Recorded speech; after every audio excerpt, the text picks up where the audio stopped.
ఒక మాట చెప్పాలని ఆశపడుతున్నా, నువ్వు నిబంధనను తెలుసుకుంటే నీకున్న భయాలన్నీ పటాపంచలైపోతాయి. ఈరోజు ఇంకా నువ్వు భయపడుతున్నావు అంటే నిబంధన దేవుడు నీతో చేశాడని నువ్వు మర్చిపోయావు.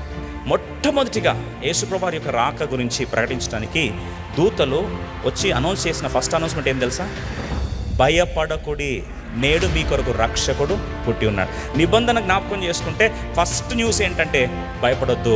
ఈరోజు ఏం భయమో, ఏమవుతుందో, ఎన్నో రకాల ఏ న్యూస్ వస్తుందో, ఏ రిపోర్ట్ వస్తుందో, నా భవిష్యత్తు ఏమవుతుందో, తిరిగి ఆ యొక్క సమస్య పరిష్కారం అవుతుందో లేదో, ఎన్ని రకాల భయాలతో భయపడుతున్నావు ప్రియ సోదరి సోదర. ప్రభు జ్ఞాపకం చేస్తున్నాడు, భయపడకుడి, ఫియర్ నాట్. క్రీస్తు ప్రేమ నుండి మరణమైనను, ఉపద్రవమైనను, శ్రమ అయినను, వేదనైనను ఏది కూడా, మరణమైనా సరే క్రీస్తు ప్రేమ నుండి మనం ఏది కూడా ఎడబాపదు. ఎంతమంది మాట నమ్ముతున్నారు? దేవుడు దీవించును గాక.